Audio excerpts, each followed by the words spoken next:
We will be discussing how forgiveness will set you free.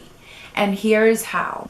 One thing that you need to understand is that forgiveness does not mean that you're the weaker one. It does not mean that you're going to forget whatever this person has done to you or what you have done to yourself.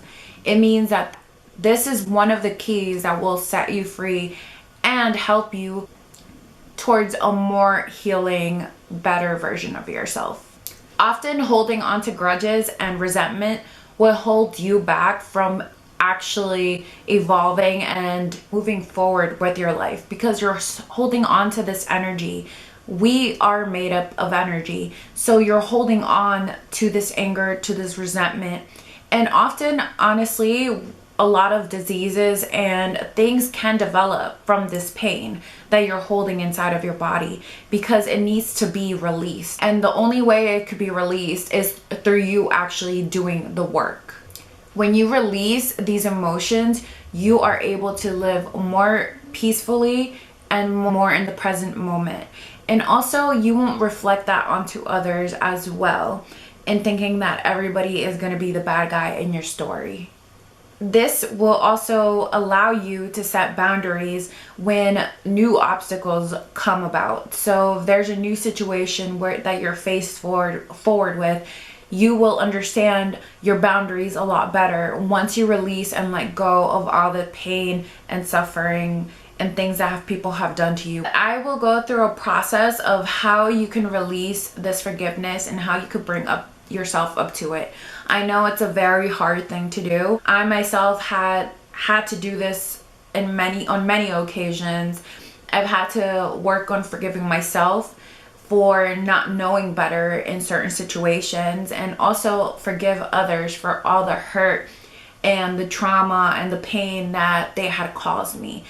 Through the healing process, I also realized that when I was holding on to all this pain and resentment, I was often labeling myself as the victim, as this person who had gone through this and that, and this is why I can't be this or that.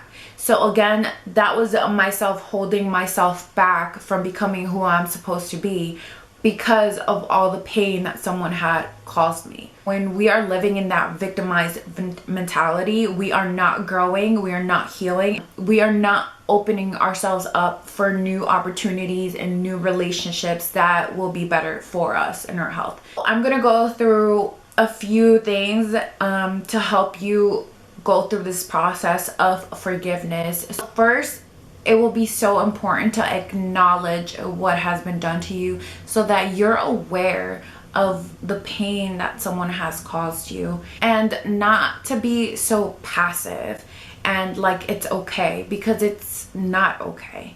And this will lead to the next steps. So the next step will be acceptance. Accept what has been done to you and what you have gone through, and accept that that's the reality.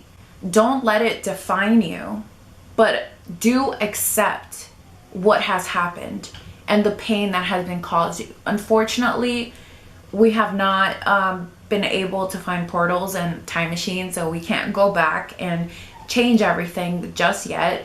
But that's why it is so important to acknowledge and accept. Acknowledge the pain and accept what has been done to you. Put your ego aside, and yes, it could be a little bit humiliating and it could hurt the ego for sure, but it's okay to be vulnerable. In this healing journey, it's all about vulnerability so that you're able to connect more deeply into who you really are and who you want to be. After you have acknowledged and accepted what has happened, it's important to then hold accountability. So hold yourself accountable. If you were the one to make an action that you know is not good for you, then hold yourself accountable and accept what has happened and accept the responsibility that you have on your own pain. if this is someone else that has caused this pain, hold them accountable for what they did. And even if it's not a big deal to them and it was a big deal to you, you need to still hold them accountable and not feel bad because they made you feel bad. I've had situations where someone probably called me, let's say, stupid.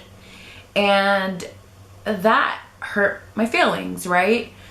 And yes, it might have hurt my feelings because it might have triggered something. And so often people are like, oh, if you don't think you're stupid, then that shouldn't matter to you. It shouldn't hurt your feelings, blah, blah, blah. That doesn't mean I'm not gonna hold that person accountable. You still, even if you know that you're not stupid, even if I know that I'm not stupid, but that still hurt my feelings for any reason, that person, I'm still gonna have to hold that person accountable for what they did. And to them it may not be a big deal, but to me it is. And when you do this, you are allowing for both parties to reflect and grow through this situation. As human beings, I feel like sometimes it's normal. It's almost like normalized to like bully someone or talk shit about someone and blah blah blah, but it's not a nice thing to do, and clearly it has not worked for our society. People are more insecure than ever. People are more depressed and anxious more than ever. So how will we grow and to become a society that is confident with each other if we're not holding each other accountable for the things that have hurt us? So you need to hold yourself and or the person accountable for what they have done. The next thing is understanding, and this one is a tough one.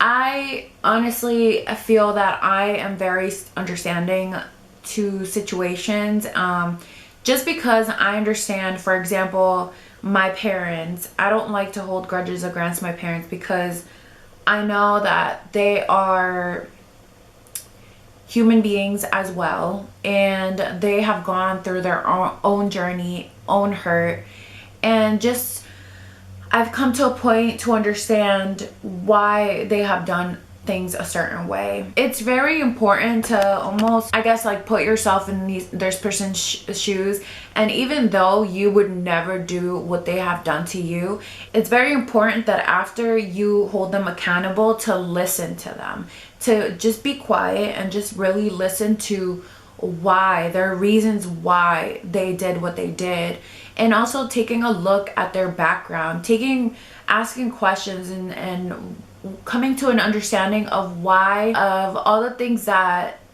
might have shaped them to be who they are, which led to hurting you.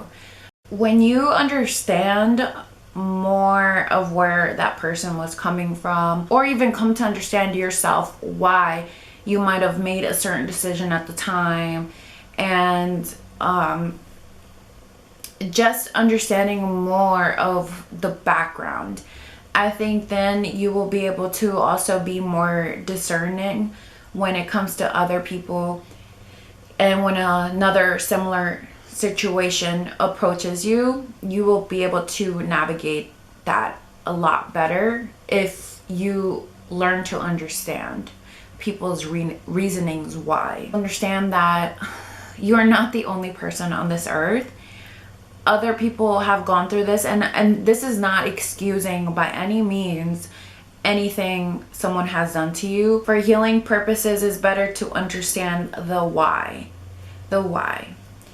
And sometimes, again, our ego could step in the way of doing that, and it's saying, oh no, I will never but you're only honestly hurting yourself, because that person is out and about doing whatever and living on with their lives. They're not necessarily thinking about just you. When you're stuck on that, then you will not grow and heal and release yourself from that situation because you're still holding on to it. So you could be 50, 60, 70, 80, and you will end up dying with that in your body and your thoughts because you never released it. So you want to make sure that you're doing this work. And one of those things is, again, understanding. And it's very, very hard. We have to really put our ego aside and follow the process. So if you're with me, we've gone through acknowledging,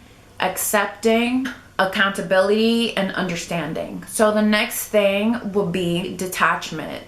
And what this means is that you are removing yourself again from that situation. You're essentially just going to leave it where it is, acknowledge it, accept it, understand all the things, and leave it there.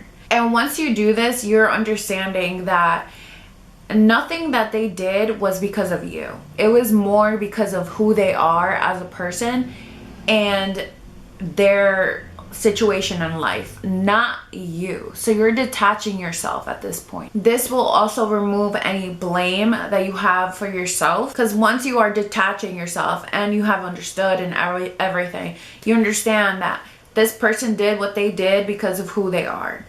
Again, this person did what they did because of who they are, not because of you. It has nothing to do with you. It doesn't have to do with who you are, what you look like, where you're from, nothing. It has to do with that person and that person alone. So you have to leave that person there.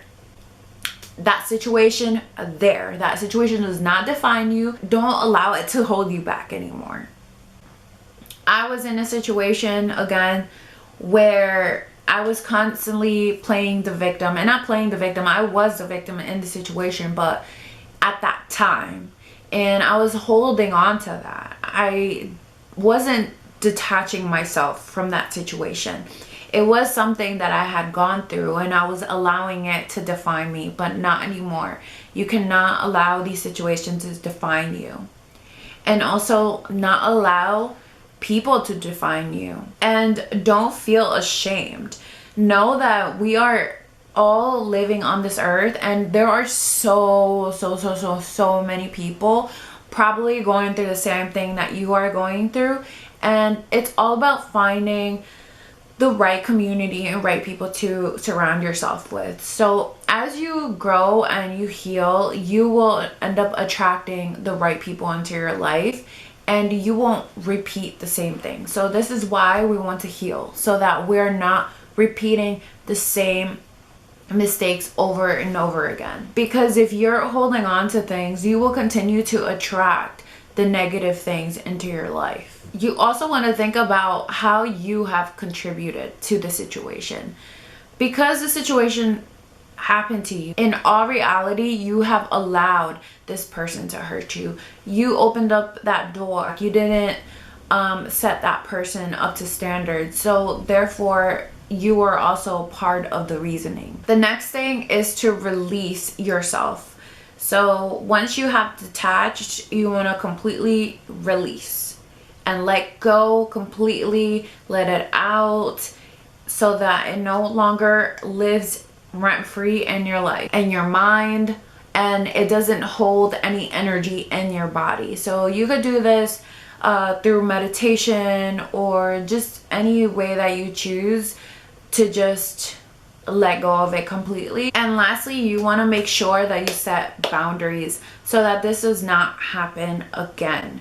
So this person knows that there are consequences next time this happens, if they're even in your life anymore. Because when you release, you decide whether you want to keep this person in your life or not. If this is someone who's constantly doing things to you and is not healing themselves and is not trying to grow, then also release them and let them go as well. But other than that, set boundaries for yourself as well.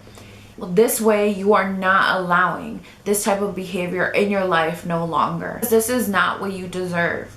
You deserve a great life full of love, full of fulfillment, And you deserve a life where you're healing and you're growing and not allowing these situations to hold on to you. Do you understand? Know what you deserve. This is why forgiveness is one of the keys. And I know a lot of people that are in pain and don't want to do it, or don't even acknowledge it. Like, they aren't even in the first step of acknowledging and accepting. So again, I went through all the steps that you need in order to go through this process. And it is essential for your life and your well-being and your healing. And you want to make sure that you do your work. Thank you so much for watching. And I'll see you guys next week on next week's videos. If you guys have any ideas or any certain topics that you'd like me to talk about, please put them down in the comments below or DM me on Instagram. I am open to all of your ideas. Thank you.